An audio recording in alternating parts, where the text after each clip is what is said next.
শাড়ির আঁচল ঠিক করো, বেহার মতো আমাকে শরীর দেখানোর প্রয়োজন নেই। আফরানের কথায় বোকা হয়ে যায় মনিরা। জর্জেটের শাড়ি পরেছে সে, কিন্তু পিন না দেওয়ার কারণে কখন যে আঁচলটা খানিকটা বুক থেকে সরে গিয়েছিল বুঝতেই পারেনি। তাই বলে আফরান এভাবে বলবে? সে তো আর পরপুরুষ নয়, তার স্বামী, ভালো করে বললেই হয়। অবশ্য ভালো ব্যাপার তার কাছ থেকে আশা করাটাও ঠিক হবে না, কেননা অন্য 5টা বিয়ের মতো তাদের বিয়েটা স্বাভাবিক নয়। মনিরা গ্রামের মেয়ে, মা বাবার খুব বাধ্য মেয়ে। এইচএসসি পরীক্ষার পরই বাবা তার বিয়ে ঠিক করে। তার বাবার মতে গ্রামের মেয়েদের এত পড়াশোনা করে লাভ নেই।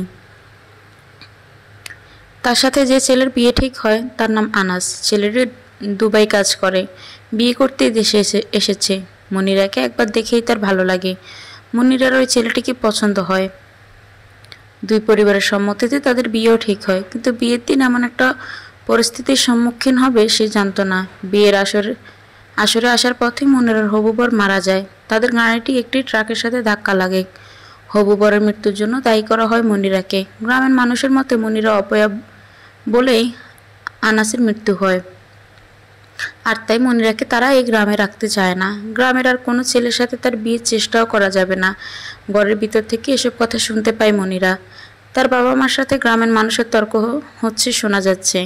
আনাস মারা গিয়েছে, এতে কি তার নিজেরও কষ্ট হচ্ছে না? বর না হোক, হবু তো ছিল, তার কষ্টটাও কে দেখছে না, উল্টো অপবাদ দিচ্ছে। এসব কি তার প্রাপ্য ছিল? ভাবতে ভাবতে তার ঘরের ভিতর কয়েকজন মহিলা ঢুকে পড়ে, হাত ধরে তাকে বাহিরে নিয়ে যায়। এক ধাক্কা দিয়ে মাটিতে ফেলে দিয়ে একজন বলে ওঠে, এ মাইয়ার এখানে কোনো জায়গা নাই, এ মাইয়া গ্রামের ফোলা সব খাই ফেলবো, এখনই এরে বের করো। মনিরের বাবা সবার কাছে মেয়ের সম্মান রক্ষার জন্য আকুত বিনীত করেছিল। গ্রামের চেয়ারম্যান মেম্বার কেউই তাকে সহযোগিতার হাত বাড়ায়নি। আর তখনই আফজাল খান এসে মনিরের বাবার হাত ধরে বলেন, তোমার মেয়েকে আমি নিয়ে যাব, আমার একমাত্র ছেলের পুত্রবধূ হবে মনিরা, যদি তোমার আপত্তি না থাকে।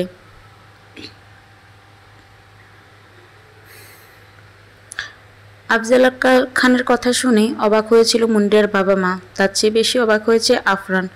আফজাল খান চট্টগ্রামের প্রভাবশালী ব্যক্তিদের মধ্যে একজন। তার একমাত্র ছেলে আফরান খান। আফরানের মতামত ছাড়া তার বাবা এমন একটা কথা বলে বসবে সে ভাবেনি। তাড়াহুড়ো করে বাবার হাত ধরে একটু দূরে গিয়ে বলে, বাবা তুমি এমন করতে পারো না। আমি এত পড়াশোনা করেছি একটা গ্রামের মেয়েকে বিয়ে করার জন্য? মেয়েটা এইচএসসি পাস করেছে, ওকে আমি আরও পড়াবো। না বাবা, কোনো কথা আমি শুনতে চাই না আফরান। মেয়েটা অসহায়, আমার বন্ধুর এমন অবস্থায় আমি ওকে সাহায্য করব না? তাছাড়া মনিরের বাবা তোমাকে ছোটবেলায় পুকুরে ডুবে যাওয়া থেকে বাঁচিয়েছিল বলে আজ তুমি অন্য কিছু করে ঋণ শোধ করো, কিন্তু এটা করতে পারো না।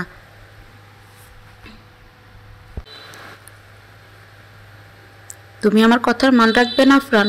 কথা শেষ না হওয়ার আগে একটি মহিলা চেঁচিয়ে উঠল, এরা কি এই মেয়েকে নেবে নাকি? বের করবো এরে।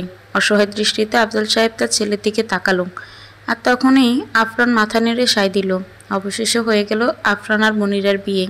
রওনা হয় তারা শহরের উদ্দেশ্যে। ঘরে পৌঁছে কলিং বেল চাপতেই দরজা খুলে সায়নী। আফরানের পাশে লাল কাতান শাড়ি পরা মেয়ে দেখে বুকটা দুক করে ওঠে তার। সাথে সাথেই আফজাল সাহেব বলে, আফরানের বউ এটা, বিয়ে খেতে গিয়ে বউ নিয়ে এসেছি। সায়নীর মাথায় কিছু ঢুকছে না, সে শুধুই আফরানের দিকে তাকিয়ে রয়েছে। এক দৃষ্টিতে আফজাল খান ভেতরে ঢুকতে ঢুকতে বললেন, আফরান, মনিরাকে তোর ঘরে নিয়ে যা, আর সায়নী তোর খালাম্মার একটা শাড়ি এনে দে মনিরাকে। আফরান নতুন বউ নিয়ে নিজের ঘরের দিকে যাচ্ছে, কিভাবে কি হলো কিছুই বুঝতে পারছে না সায়নী।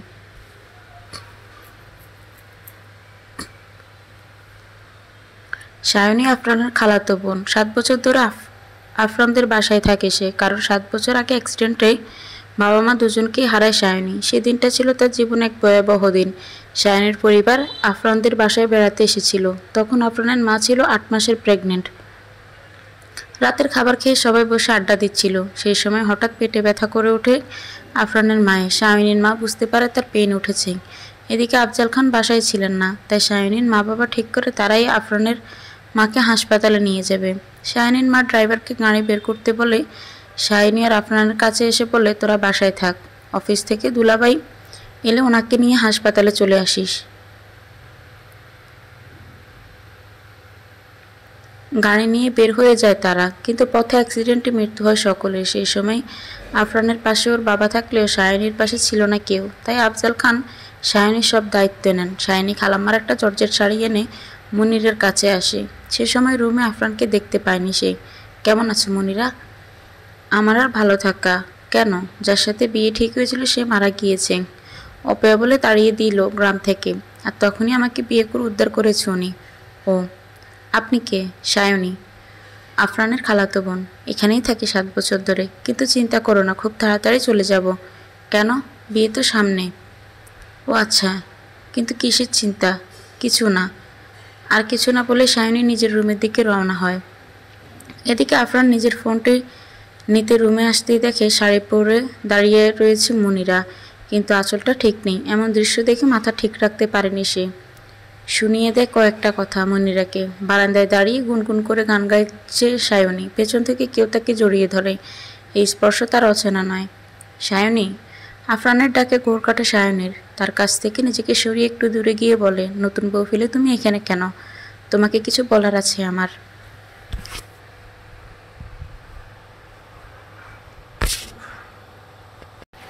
শুনতে চাই না কিছু, আমি বলতে না পারলে যে আমি শান্ত হতে পারবো না, শুনলে হয়তো বা আমি শান্ত থাকতে পারবো না। যাও প্লিজ তুমি তোমার বউয়ের কাছে। কথাটি বলে সায়নী বারান্দা থেকে চলে যেতে চায়, কিন্তু হাতের টান পড়ে যায় আফরানের বুকে। আফরান তার হাত ধরে টেনে নিজের বুকে নিয়ে এসেছে সায়নীকে। আফরানের বুকে মাথা রেখে ফুঁফিয়ে কেঁদে ওঠে সায়নী। অনেকক্ষণের জমানো কান্না বের হয়ে আসে তার। আফরান সায়নীর মুখ তার বুক থেকে উঠিয়ে চোখের পানি মুছে দিয়ে বলে, এ পাগলি, আফরান শুধু সায়নী। তাহলে এই বিয়েটা বাবা কেমন তুমি তো জানোই। ও মেয়েকে উদ্ধার করার জন্য শুনেছি আমি, কিন্তু সে তো তোমার বউ এখন সমাজের চোখে। আর তুমি? আমি আমি তোমার খালাতো বোন সমাজের চোখে। এসব আমি মানি না সায়নী। উদ্ধার করার দরকার ছিল, করেছি। এই মেয়েকে আমি ডিভোর্স দিব, কিন্তু খালু ওসব নিয়ে ভেবো না। আমাকে কিছুদিন সময় দাও তুমি। কথাগুলো বলেই চলে যায় আফরান। কিন্তু সায়নী জানে যতটা সহজভাবে আফরান কথাগুলো বলেছে ততটা সহজ কিছুই নয়। এই মেয়েটাকে আফরানের পরিবারের আইনের সমাজের চোখে তার বিয়ে করাবো, এতই কি সহজ হবে সম্পর্কটা বিচ্ছেদ করা? কিন্তু তার সম্পর্ক, সায়নী আর আফরানের সম্পর্কটা কি মিথ্যে ছিল? না, এতদিনের মিষ্টি সম্পর্কটা মিথ্যে হতে পারে না। কোথাকার কোন মেয়ে এসে আফরানকে তার কাছ থেকে ছিনিয়ে নিতে পারে না এত সহজেই। আফরান ঠিকই বলেছে, আফরান শুধু সায়নী। 7 বছর আগে যখন সায়নীর মা বাবা মারা যায়, আফরানের বাবা সায়নীর দায়িত্ব নেয়, নিজের মেয়ের মতোই মানুষ করে থাকে। আফরানের সাথেও কখনো তুলনা করেনি। তখন তারা উচ্চ মধ্যবিত্ত পরিবার দিয়ে ভার্সিটি ভর্তির জন্য প্রিপারেশন নিচ্ছিল। দুজনের কম বয়সী ছিল। সায়নী চট্টগ্রাম বিশ্ববিদ্যালয়ে পড়ার সুযোগ পেলেও আফরান পায়নি। সে প্রাইভেট ইউনিভার্সিটিতে ভর্তি হয়।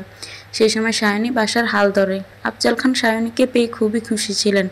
বাসার সমস্ত দায়িত্ব তিনি সায়নীকেই দিয়েছিলেন। এদিকে আফরান ছিল দুষ্ট স্বভাবের, কিন্তু মা মারা যাওয়ার পর থেকেই তার স্বভাব অনেকটা বদলে যায়। সারাক্ষণ একা থাকতো সে, নিজেকে ঘরবন্দি করে রেখেছিল সে। এদিকে এত বড় বাড়িতে সায়নী একা একা সময় কাটতো না। একদিন বলেই বসে আফরানকে, ভাইয়া। সায়নী বল। একা একা ভালো লাগে না, তুমি কোথাও বলো না আমার সাথে কোথাও ঘুরতে নিয়ে যাব প্লিজ। সেদিন প্রথম আফরানের সাথে বাহিরে যায় সায়নী। সমুদ্রের পাড়ে তারা সময় কাটায়। সে থেকে আফরানের সাথে সায়নীর ভাব জমে, কিন্তু বুঝতে পারেনি সেদিনই আফরানকে ছাড়াই একদিন সে অচল হয়ে যাবে। সায়নী মা, খালুটাকে ভাবনার জগৎ থেকে বের হয় সায়নী। তাড়াতাড়ি রুম থেকে বের হয় সে। খালু ডেকেছ? আরে ভাত খাবো তো। কটা বাজে খেয়াল আছে তোর? জি দিচ্ছি।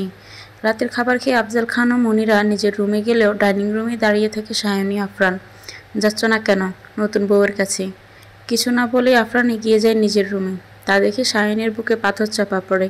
1 মিনিট অপেক্ষা না করে নিজের রুমে চলে যায় সায়নী। মাটিতে বসে কাঁদতে থাকে অজর দ্বারায়। আফরান তার কথার জবাব না দিয়ে এভাবে মেয়েটির কাছে চলে যেতে পারল? কিছুতেই শান্ত হতে পারছে না সায়নী। নিজের পরনের কামিজ হাত দিয়ে টেনে ছিঁড়ে ফেলছে সে। আর তখনই তার হাত ধরে ফেলে আফরান।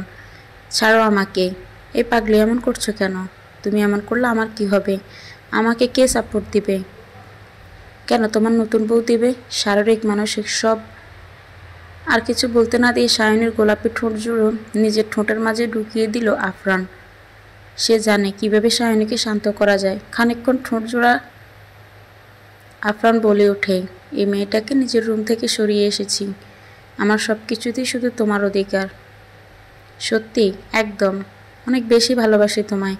কথাটি বলে সায়নীকে কোলে তুলে নিয়ে বিছানায় শুয়ে দেয় আফরান। নিজের শরীরের ভারটুকু ছেড়ে দেয় সায়নীর শরীরের উপরে। সায়নীর মনটা তার শান্ত করতে হবে। অবশ্য নিজের মনও শান্ত করতে হবে, এখন সায়নীকে প্রয়োজন তার। প্রতিদিন রাত হলে পাশের রুমে চলে যাবা। তোমার সাথে এক রুমে রাত কাটানো আমার পক্ষে সম্ভব নয়, তাই রাতে যেন তোমাকে এই রুমে না দেখি। নিজ দায়িত্বে চলে যাবে। ঘুম ভেঙে যায় মনিরার। চোখ মেলে দেখে চারিদিকে আলোকিত হয়ে আছে, বাহিরে পাখির কিচিরমিচির শব্দ শোনা যাচ্ছে। কিন্তু এই ভোরবেলা স্বপ্ন দেখছে সে। মাথাটা বোধহয় খারাপ হয়ে গিয়েছিল। শোয়া থেকে উঠে বসতেই মনে পড়ে যায় কাল রাতের ঘটনা। এসব কথা আফরান বলেছিল তাকে। সারা রাত এসব নিয়ে চিন্তা করেছে, তাই হয়তো মাথা থেকে যায়নি। কিন্তু আফরানের এমন ব্যবহার করার কারণ কি হতে পারে? বিয়েটা হয়তো স্বাভাবিকভাবে হয়নি, কিন্তু যেভাবেই হোক সে তো এখন তার বউ। তাহলে কি আফরানের তাকে পছন্দ হয়নি, বা তার কোনো প্রেমিকা আছে? এই উঠো, পরে উঠবো। তারপর কেউ আমাদের নিয়ে সন্দেহ করুক, জানুক সবাই। আফরান যখন জানানোর সময় ছিল তুমি জানাওনি। এখন এমনভাবে বলছো যেন সব স্বাভাবিক আছে। শোয়া থেকে বসে সায়নীর দিকে মুখ তুলে আফরান বলে, আমি সবটা স্বাভাবিক করে দিব। এবার আর ভুল হবে না। তুমি যে স্বপ্নগুলো দেখেছিলে সব সত্যি হবে। আমি এবারে সব তোমার হবে। আমাদের জমজ বাচ্চা হবে। এসব তোমার স্বপ্ন না, স্বপ্ন পূরণ হবে। একটু ধৈর্য ধরো, তোমার উপর ভরসা আছে আমার। এখন যাও তো। না যাব না মানে? এদিকে আসো, আরেক দফা মায়ের চালাবো এখন। তাড়িয়ে দিচ্ছি, কেউ দেখে ফেলার আগে যাও প্লিজ। যাচ্ছি বাবা। নিজের রুম যেতেই আফরান দেখতে পায় মনিরাকে। কালো রঙের সুতি শাড়ি পরে, সেই কানের ছোট ঝুমকো, চুলগুলো খোপা করা, মাথায় শাড়ির আঁচল দিয়ে কাপড় দেয়া, সব মিলিয়ে বেশ লাগছে তাকে। বা সুন্দর। আফরান তার প্রশংসা করেছে। এমন কিছু হবে ভাবতে পারেনি মনিরা। যদি জানতো আফরানের ভালো লাগবে তাহলে চোখে একটু কাজল, ঠোঁটে একটু হালকা লিপস্টিক দিয়ে সেজে থাকতো। মুখে হাসি নিয়ে আফরানের উদ্দেশ্য বলে, ধন্যবাদ। সবসময় এরকম ভদ্রভাবে চলাফেরা করবে। কালকের মতো বেহায়াপনা যেন আর না দেখি। কথাটি বলে ড্রয়ার থেকে কাপড় বের করে ওয়াশরুমে চলে যায় আফরান। একটু আগেই যে মুখে হাসি ফুটেছিল একরাশ, চিন্তার মনিরার হাসি গায়েব হয়ে যায়। মনে যা আশা জমেছিল তা মিথ্যে হয়ে যায়। শারীরিক সুখে কি শান্তি পাওয়া যায়, যেখানে মানসিক সুখটা নেই? শাওয়ারটা ছেড়ে দিয়ে পানির নিচে বসে আছে সায়নী। আফরান শুধু তার, এতে কোনো সন্দেহ নেই। তবে সকলের চোখে যে বিবাহিত বউ, তার কাছ থেকে আফরানকে সরানো কি সহজ হবে?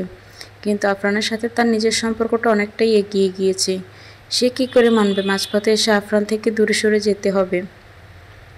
না, সে পারবে না, কিছুতেই না। গোসল সেরে ওয়াশরুম থেকে বের হয়ে আসে আফরান। মনিরা তারই অপেক্ষা করছিল। তার জানতেই হবে আফরানের সমস্যা কি। শুনছেন? কি হয়েছে? আমি কি দেখতে খারাপ?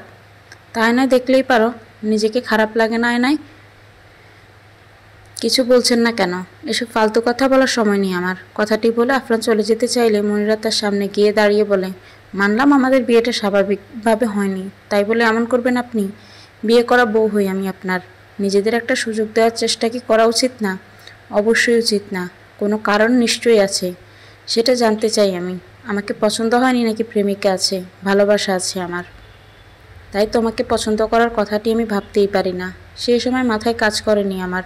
কি করব, মাথায় কিচ্ছু আসেনি। ভুল হয়েছে তোমাকে বিয়ে করে। প্লিজ দূরত্ব বজায় রাখবে আমার থেকে।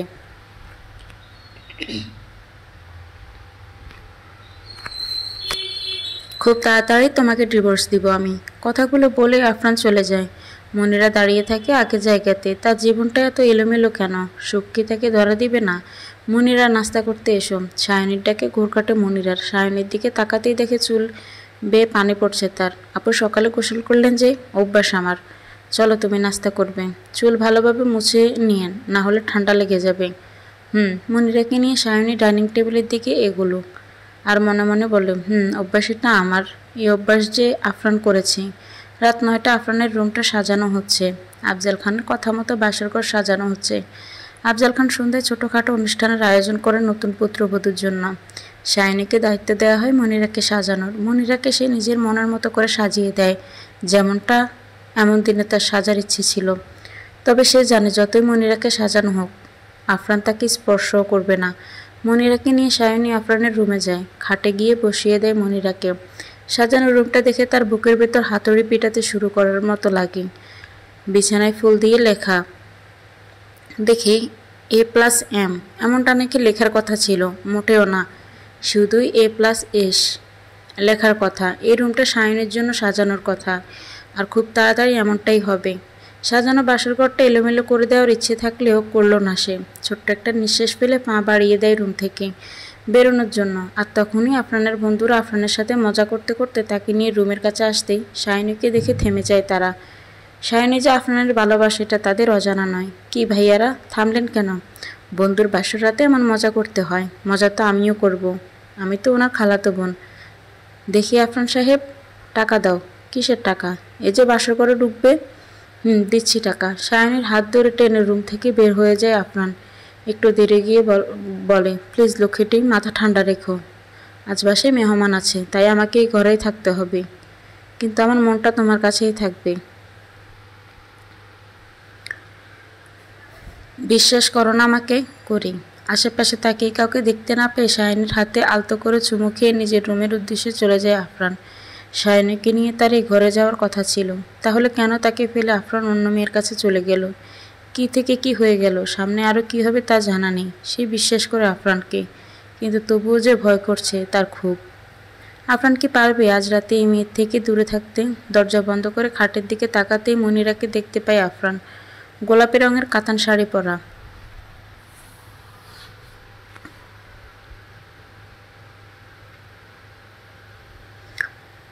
ঠোঁটে লিপস্টিক, চোখে কাজল, কপালে টেপ, ভারে গহনা পরে বসে আছে মনিরা। কাজটা ভালো মানিয়েছে তাকে। আফরান মনিরার দিকে তাকিয়ে কিছুক্ষণ এগিয়ে যায় তার দিকে। আফরানকে এগিয়ে আসতে দেখে মনিরার বুক দুক দুক করে ওঠে। সে ভেবেছিল আফরান এই ঘরে আসবে না বা তাকে তাড়িয়ে দিবে, কিন্তু দরজা লক করে সে এগিয়ে আসছে। তাহলে কি আপনার সব বলে মনিরাকে মেনে নেবে নিজের জীবনসঙ্গী হিসেবে? শরীরটা এলিয়ে দেয় সায়নী। চোখ জ্বলছে তার প্রচুর, কিন্তু ঘুম আসছে না। জীবনটা তো কষ্টের কেন? মা বাবা দুজনকেই হারিয়েছে সে। খালু আর আফরানের সাথে থাকতে থাকতে তাদের বড় আপন করে ফেলেছে। তাদের ছেড়ে থাকা তার পক্ষে সম্ভব না, কিছুতেই না। শুধু স্মৃতি আঁকড়ে ধরে বেঁচে থাকতে চায় না সে, মানুষগুলোর সাথেই থাকতে চায় সে। বালিশ নিতে এসেছি, আমি সোফায় শোবো। আফরানের কথায় আবারও মনিরার আশায় মাটি চাপা পড়ে, তবুও নিজেকে সামলিয়ে নিয়ে বলে ওঠে, একটু দাঁড়ান। কি? মনিরা খাট থেকে উঠে আফরানের কাছে গিয়ে তাকে সালাম করে বলে, বাসর রাতে বউ থেকে জামাইয়ের সালাম করতে হয়। ও, কিন্তু দরকার ছিল না। কথাটি বলে আফরান এগোতে চাইলে মনিরা আবার বলে ওঠে, আমার গিফট কিসের? বাসর রাতে দিতে হয় বউকে। আমি তো কিছু আনিনি। যে কোনো কিছু দিতে পারেন, কিন্তু দিতেই হবে। আফরান চারপাশ ভালো করে তাকিয়ে টেবিল থেকে একটি বই নিয়ে মনিরার দিকে এগিয়ে দিয়ে বলে, এই নাও, এটা তোমার উপহার, চলবে? দৌড়বে। মুচকি এসে আফরান শুতে যায় সোফায়। এদিকে মনিরার মনটা খুশিতে নেচে ওঠে। আফরান তার সাথে ভালো ব্যবহার করেছে, তাকে উপহার দিয়েছে।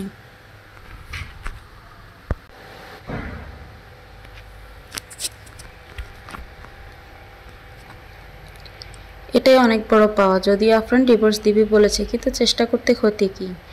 আফরান হয়তো বুঝতে পারে বৈধ সম্পর্ক জোর কতটুকু। ওসব প্রেম তো বৈধ নয়, বিয়ে করা বউ ফেলে তো একদম নয়। স্বামীর মনে জায়গা করতে তাকে সঠিক পথে আনতে চেষ্টা করবেই। বালিশটা সায়নী চোখের পানিতে ভিজে গিয়েছে প্রায়। কি করবে, কি করা উচিত, মাথায় কিছুই আসছে না তার। এমন হবে জানলে আফরানের জীবনে কখনোই আসতো না সে। মনে পড়ছে তার আগের দিনগুলো। বিয়ে শেষ করে সুইডেনে যাওয়ার প্রস্তুতি নিচ্ছে আফরান। ওখানেই MBA করার ইচ্ছে আছে তার। তুমি সত্যিই চলে যাবা? সব তো রেডি, আর কিছুদিন পরেই। ফুফিয়ে কেঁদে উঠে সায়নী, কিরে কাঁদছো কেন তুমি? সারা জীবনের জন্য যাচ্ছি না আমি, চলে আসবো আবার। মিস করবো তোমায় অনেক। আমিও করব। দেখি চোখ মোছো। এই তো ভালো মেয়ে। ঠিক আছে, ঠিক আছে। কি করছিলে করো, এখন যাই আমি। আচ্ছা।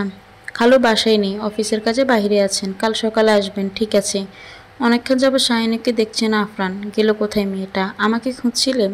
শাহিনীটাকে পেছনে তাকাতেই অবাক হয়ে যায় আফরান। শাহিনী বাদামি রঙের একটি সুতি শাড়ি পরেছে, হাঁটু সমান লম্বা চুলগুলো খোলা রেখেছে সে। হাতে কাচের ছুরি, নাকে ছোট্ট একটা নাকফুল, চোখে হালকা কাজল, সব মিলিয়ে সুন্দর লাগছে তাকে। বেশ কিছুক্ষণ আফরান মুগ্ধ দৃষ্টিতে শাহিনীর দিকে তাকিয়ে থাকে। আফরান ভাই, কি হলো তোমার? ভালো লাগছে না আমায়? দেখছি তোমাকে। কি দেখছো? সব ঠিকঠাক আছে কি না? হ্যাঁ, তা আছে ঠিক। লিপস্টিক দাওনি তো? এরে, একদম ভুলে গিয়েছিলাম, দাঁড়াও দিয়ে আসি। না। কি না? তোমার ঠোঁট এমনিতেই গোলাপি, না দিলেও চলবে। খানিকটা লজ্জা পেয়ে সায়নী বলে, লাল তো না, আর লাল দিতে চেয়েছিলাম। উফ, দিতে হবে না, এমনি ভালো লাগছে। আচ্ছা তুমি যা বলো।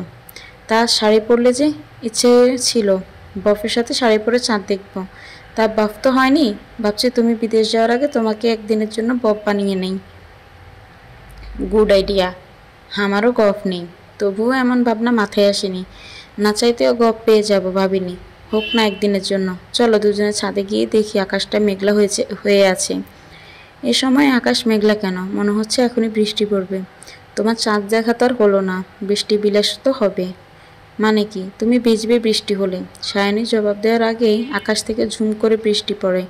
সে আফরানের দিকে তাকিয়ে একটা দুষ্ট হাসি দিয়ে ছাদের মাঝখানে চলে যায়। এই সায়নী চলে আসো, ঠান্ডা লেগে যাবে। লাগবে না, তুমি চলে যাও। সায়নী বৃষ্টিতে ভিজছে আর আফরান মুগ্ধ চোখে তাকে দেখছে। সায়নীর মতো মেয়ে তার পাশে ছিল বলেই হয়তো সে কারো প্রেমে পড়েনি এতদিন। তাহলে সে কি সায়নীর প্রেমে পড়ে গিয়েছে? আর সায়নীর শব্দে ঘুর কাটে আফরানের। পা পিছলে পড়ে গিয়েছে সায়নী। আফরান দৌড়ে গিয়ে তাকে ওঠায়, কিন্তু সে ভালোভাবে হাঁটতে পারছে না। বাম পাটা মুচকে গিয়েছে তার। দেরি না করে আফরান তাকে কোলে তুলে নিয়ে নিচে নামতে নামতে বলেছিলাম না ভিজতে?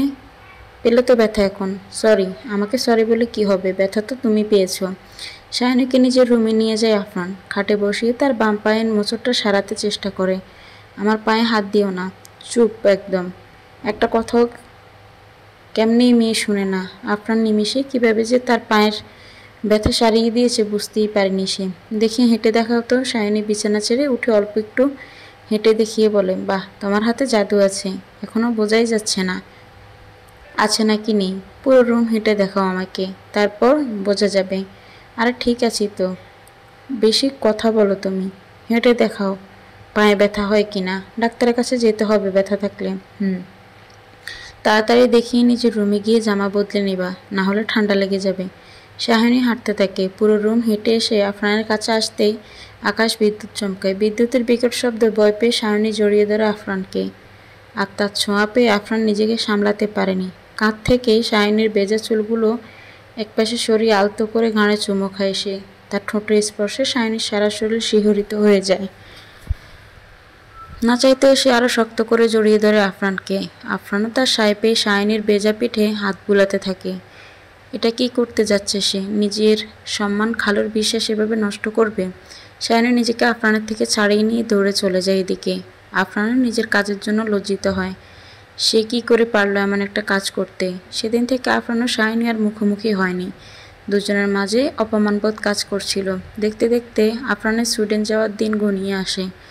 তার খুব ইচ্ছে করছিল যাওয়ার আগে সায়নীর সাথে একটাবার কথা বলতে, কিন্তু সায়নী তাকে এড়িয়ে চলছে। সত্যি বলতে তার নিজেরও সংকোচ লাগছে তার সামনে দাঁড়াতে।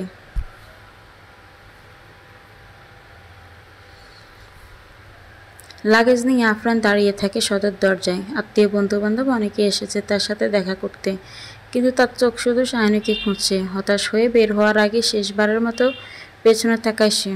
এবার সায়নীকে দেখতে পায়। নিঃশব্দে একপাশে দাঁড়িয়ে কেঁদে চলেছে সে। কেন যেন তার কান্না আফরানের সহ্য হচ্ছিল না। 1 মিনিটও না দাঁড়িয়ে থেকে পা বাড়ায় সদর দরজার দিকে। এদিকে সায়নী ইচ্ছে করছিল আফরানের সাথে কথা বলতে, কিন্তু সেদিনের ঘটনার পরে কোনোভাবে সে আফরানের মুখোমুখি হতে পারছে না। আবার আফরানের জন্য কষ্ট হচ্ছে। সায়নী মা।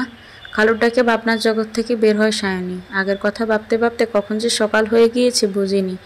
ঘড়িতে তাকিয়ে দেখে সকাল 6টা। এত সকালে খালু কেন ডাকছে? তাড়াতাড়ি বিছানা ছেড়ে উঠেই দরজা খুলে সে খালুকে, এত সকালে তুমি? আরে একটা কথা বলতে একদমই ভুলে গিয়েছিলাম। পাবেল দেশে এসেছে।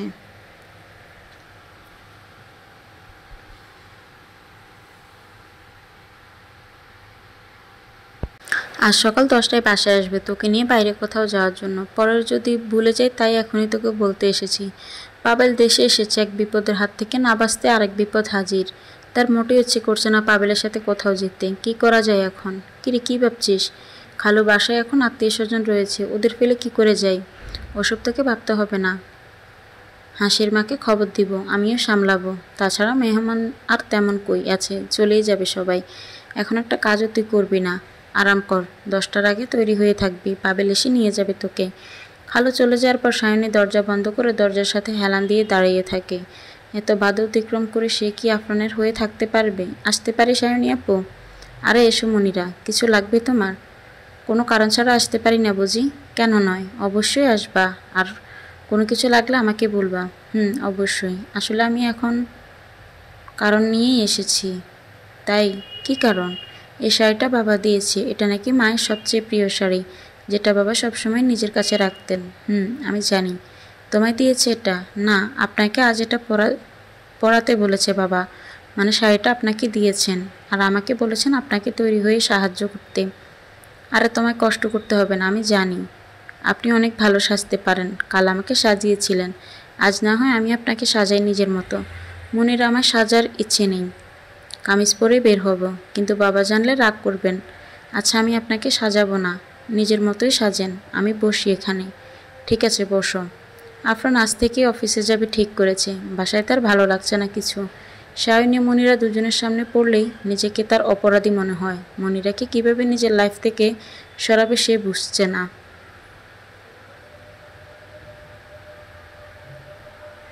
বাবাকে কি বলবে? বাবা কি মানবে? বিয়েটা করে আসলেই সে ভুল করেছে। সে সময় তার কি হয়েছিল জানা নেই। বাবার কথায় মানো ও অসহায় মেয়েটার মুখের দিকে তাকিয়ে সায়নীকে কষ্ট দিয়ে ফেলেছে সে। তার ভুলের জন্য তাদের 3টা জীবন এখন এলোমেলো। মাথা থেকে সব ঝেড়ে তৈরি হয় সে অফিসের জন্য। সকাল থেকে সায়নীকে দেখেনি সে। মেয়েটা কি রেগে আছে তার উপর? নিজের রুম থেকে বেরিয়ে গিয়ে যায় সায়নীর রুমের দিকে। সায়নী, দরজা খোলো। দরজা খুলে বের হয়ে আসে মনিরা। আপনি? কিছু লাগবে? সায়নী কই? আপু তো ওয়াশরুমে। আমাকে বলতে পারেন কি লাগবে? কিছু না। সায়নীকে বলি আমি অফিস যাচ্ছি। সায়নীর রুমে মনিরাকে দেখে মাথাটা খারাপ হয়ে যায় আফরানের। তাই সে হনহন করে বেরিয়ে পড়ে অফিসের উদ্দেশ্যে। কে এসেছিল মনিরা? উনি কে? আরে আমার উনি, আপনার আফরান ভাই। আপনাকে বলতে বলেছে উনি অফিসে যাচ্ছেন। আফরান ভাই। মনিরার উপর প্রচণ্ড মেজাজ খারাপ হলেও সায়নী স্বাভাবিক থাকার চেষ্টা করে। এমনিতেই পাবেলের সাথে বের হতে তার ভালো লাগছে না, আবার খালুর কথা অমান্য করা যাবে না। সব মিলিয়ে নিজের উপর রাগ হচ্ছে সায়নীর।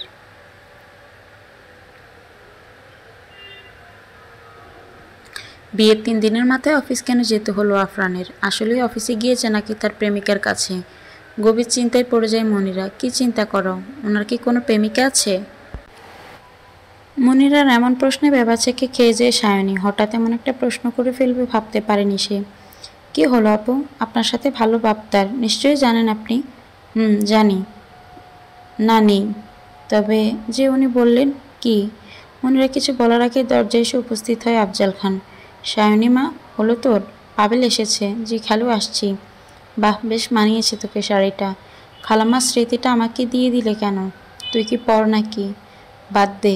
যা মা, তোর গাড়িতে বসে অপেক্ষা করছে পাবেল। আচ্ছা, একটু দাঁড়া তো। কি খালু? চুলগুলো ছেড়ে দে। খোঁপা করে রেখেছিস কেন? পাবেল দেখুক তার হবু বউ। থাক না খালু, খোল বলছি। খালুর কথায় সায়নের তার চুলগুলো ছেড়ে দেয়। বা, তোকে একদম তোর খালার মতো লাগছে। তোর খালার চুলও লম্বা ঘন ছিল। আচ্ছা মা, যা। পাবেল সায়নের ফুফাতো ভাই সে। পাবেলের পুরো পরিবার আমেরিকায় থাকে। সায়নীর বাবা অনেক আগে থেকে পাবেলের সাথে সায়নীর বিয়ে ঠিক করে রাখেন। বড়দের মাঝে কথাটি সীমাবদ্ধ ছিল। পাবেলের মা সায়নীকে আমেরিকা নিয়ে যেতে চাইলেও পাবেলের বাবা এতে দ্বিমত পোষণ করেছিলেন। তাড়াতাড়ি ছেলেকে বিয়ে দেওয়ার ইচ্ছে তার ছিল না, আর বিয়ের আগে সায়নীকে তাদের সাথে রাখতেও রাজি ছিল না। আবার সায়নীর মতো মেয়ে হাতছাড়াও করতে চাননি। সে সময় আফজাল খান সায়নীর দায়িত্ব নেন, আর তাদের ওয়াদা করেন তারা যখনই সঠিক সময় এসেছে মনে করবেন সায়নীকে পুত্রবধূ করে নিয়ে যাওয়ার জন্য, তখনই সায়নীকে তাদের হাতে তুলে দিবেন। যেহেতু এটা সায়নীর বাবা মারও ইচ্ছে ছিল। কি ব্যাপার, কিছু খাচ্ছেন না যে সায়নী? আসলে আমার ভালো লাগছে না। অন্য কিছু অর্ডার করব? না ধন্যবাদ। রেস্টুরেন্টে বসে আছে পাবেল আর সায়নী। সায়নী শান্ত স্বভাবে, সে জানতো, কিন্তু এতটা লাজুক তার জানা ছিল না। নীরবতা ভেঙে আবার বলে ওঠে পাবেল, তোমার সাথে আমার বিয়ে ঠিক হয়ে আছে। আগে জানলে যোগাযোগটা অন্তত রাখতাম। তুমি কি জানতে? 1 বছর আগে খালু বলেছিলেন, আর আমি জানি 1 মাস হলো। তখনই যোগাযোগ করতে চেয়েছিলাম, আবার ভাবলাম একেবারে দেশে এসেই। ফুফুরা ভালো আছেন? আম্মু তোমাকে দেখার জন্য ব্যাকুল হয়ে আছেন। আমাদের ঘোরা শেষ হলেই তোমাকে নিয়ে যেতে বলেছেন বাসায়। ও, তাহলে চলুন। আমারও ফুফুকে দেখতে খুব ইচ্ছে হচ্ছে। সায়নীর খুব ইচ্ছে হলো পাবেলকে সব খুলে বলতে, কিন্তু আফরানের সাথে এই ব্যাপারে কথা না বলে পাবেলকে বলাটা কি ঠিক হবে? কলিং বেলের আওয়াজ হতেই মনিরা দরজা খুলতে ব্যস্ত হয়ে যায়। ভেবেছে আফরান এসেছে, কিন্তু দরজা খুলে অবাক হয়ে যায় সে। আম্মা, তোমরা? কেন, আমরা আসতে পারি না বুঝি? কেন নয়, কিন্তু এভাবে না বলে ঢুকতে বলবি নাকি বাইরে দাঁড় করিয়ে রাখবি? আরে আম্মা এসো, আবার তুমি এসো। মা বাবাকে দেখে মনিরা খুশিতে আত্মহারা হয়ে যায়। আফজাল খান মনিরার বাবা মাকে দেখে অনেক খুশি হন। দুই বন্ধু জমিয়ে আড্ডা শুরু করে দেয়। এদিকে মনিরা তার মাকে নিয়ে নিজের রুমে চলে যায়। এটা তোরা জামাইয়ের রুম? হুম মাম্মা। বাহ সুন্দর তো। তা জামাই কই? অফিসে। বিয়ের 3 দিনের মাথায় সে অফিসে কেন? কাজ আছে। কিছু লুকাচ্ছিস না তো? দেখ গ্রামের হলেও তুই ভালো শিক্ষিত পরিবারের মেয়ে। বিয়েটা স্বাভাবিকভাবে না হলেও তুই ওর বউ এখন। বিয়ে তো তোকে করেছে, আমরা কেউ করতে বলিনি, তাই তোর প্রতিও সব দায়িত্ব পালন করতে হবে। আর কথা শেষ না করার আগেই কলিং বেল বেজে ওঠে। মনিরা দ্রুত পায়ে হেঁটে দরজা খুলতে আফরানকে দেখতে পেয়ে ফিসফিস করে বলেন, বাসায় আব্বা আম্মা এসেছেন, প্লিজ এমন কোনো আচরণ করবেন না যাতে তারা কিছু আন্দাজ করতে পারেন।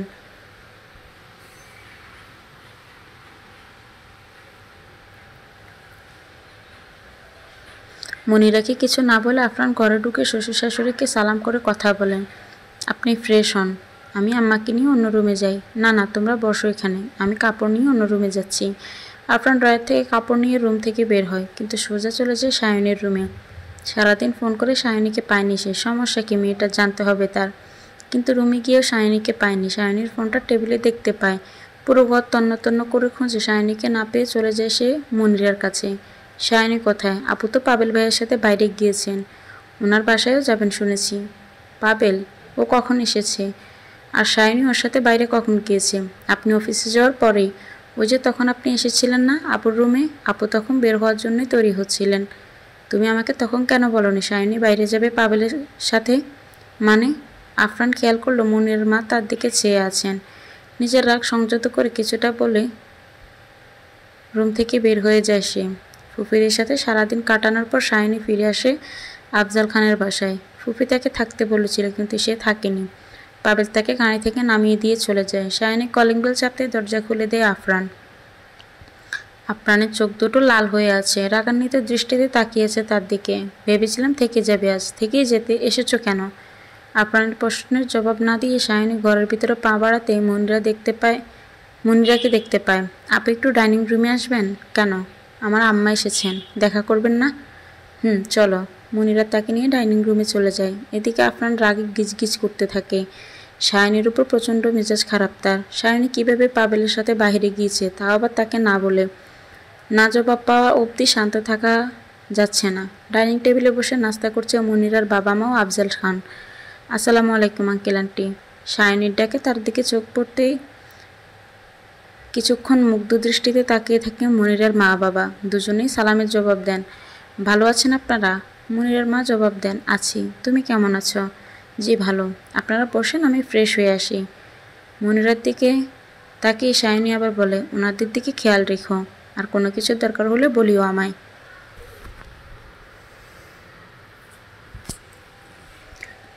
সায়নী নিজের রুমে গিয়ে দরজা বন্ধ করে ফ্যানটা ছেড়ে দিয়ে বসে পড়ে বিছানার উপরে। ফুপুরা কত সাধ করে তাকে বউ বানাতে চায়, আর সে কিনা তাদের ইমোশন নিয়ে খেলে এসেছে।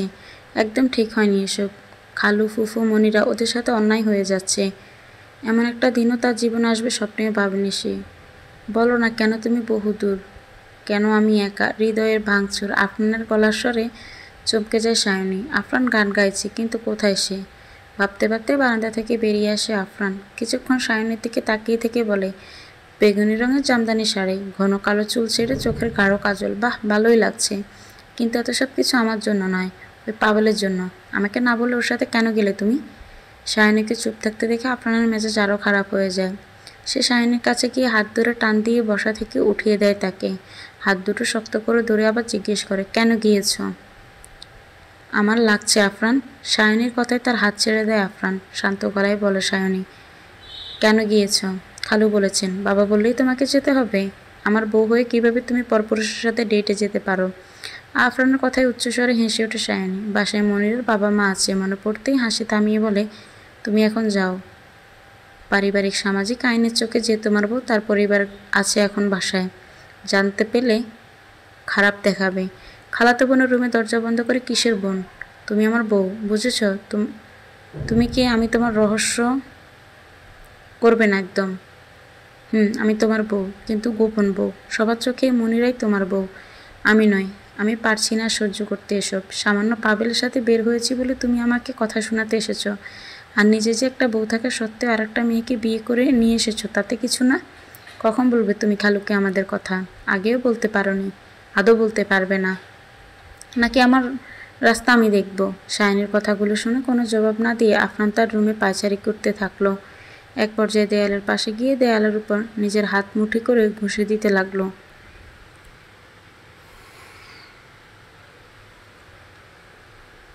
শায়নি তার দিকে এগিয়ে গিয়ে হাত সরিয়ে নিয়ে বলল, আফনান ছাড়ো, কি করছো তুমি? সব দোষ আমার, আমি মানছি আমি সঠিক সময় পাইনি শায়নি, সব ঠিক করে দিব, বিশ্বাস করো। প্লিজ তুমি আমাকে ছেড়ে যেও না। এখনই বাবাকে বলবো আমাদের বিয়ের কথা। আমার প্রথম বউ তুমি, আর আজীবনের জন্য শুধু তোমাকেই চাই। আফরান কেঁদে কেঁদে কথাগুলো বলেছিল। খালার মৃত্যুর পর এই প্রথম সে আফরানকে কাঁদতে দেখে। তার কান্না দেখে শায়নির বুকে চিনচিন ব্যথা করে ওঠে। তাকে নিয়ে খাটে গিয়ে বসে শায়নি।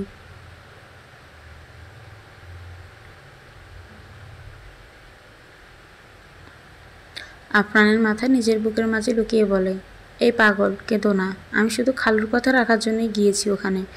তাছাড়া আমাকে খালু সকালেই বলেছে পাবেল এসেছে, তার সাথে বাইরে যেতে হবে আমায়। তোমাকে বললে ঝামেলা করতে তুমি, তাই বলিনি। আর ফোনটাও ইচ্ছে করেই নিইনি। তবে আমার মনটাও খারাপ ছিল। মুনিরা বলেছে আমাকে, আমার আফরান ভাই নাকি আমাকে বলে যেতে বলেছে সে অফিস যাচ্ছে। সায়নের বুক থেকে মাথা তুলে আফরান নিজের চোখ মুছে বলে, আফরান ভাই? ওফ, হেসো না, এটা শুনে মাথা ঠিক ছিল না আমার। আসলেই সবার চোখে আমরা ভাই বোন। এখনই সবাইকে ক্লিয়ার করে দিব। এখন না, এখন ঠিক হবে না বলা। মনিরের পরিবার আগে গ্রামে ফিরে যাক, খালুর সাথে কথা বলতে হবে। নিশ্চয়ই মাফ করে দিবেন তিনি আমাদের, আর উপায়ও বের করবেন কোনো। এবার আর ভুল হবে না। মনিরার ঘরে যেতেই দেখেন খাটের উপরে চুপচাপ বসে আছে মনিরা। তিনি মনিরার পাশে বসলেন। জামাই কই? আছে হয়তো কোথাও কোথাও। জামাইয়ের চোখে চোখে রাখতে পারিস না? উনি কি বাচ্চা নাকি আম্মা? দেখে দেখে রাখতে হবে। ঘরে যুবতী সুন্দরী মেয়ে মানুষ আছে একটা, সব কি বুঝিয়ে দিতে হবে তোকে? আপু 7 বছর ধরে এখানে থাকেন। ওনার মা বাবা তোমাদের জামাইয়ের মা একসাথেই রোড অ্যাক্সিডেন্টে মারা গিয়েছিলেন। ও, এই মেয়েটা তাইলে সে মেয়ে? শুনেছিলাম, কিন্তু একসাথে থাকে জানতাম না। ভালো করে যোগাযোগও ছিল না আফজাল ভাইয়ের সাথে। তোর বিয়েতে দাওয়াত দিয়েছি হিসেবে গিয়েছে আফরানকে নিয়ে।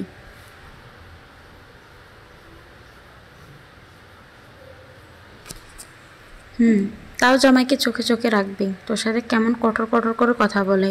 ওই মেয়ে বাইরে গেছে বলিস নেই তাই? কই কঠোর কঠোর করেছে? মেয়েটাকেও সুবিধা লাগছে না।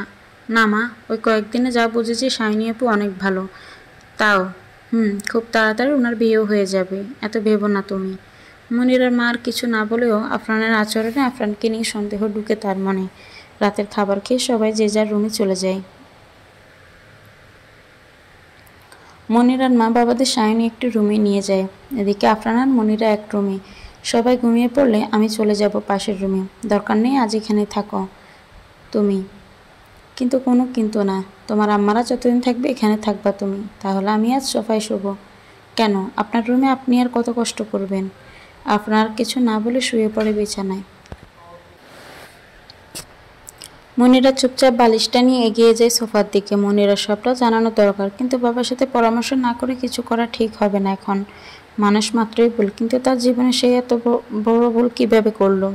সেদিন হয়তো সায়নীকে গোপনে বিয়ে না করে বাবাকে জানিয়ে বিয়েটা করলে এত কিছুর সম্মুখীন হতে হতো না আজ।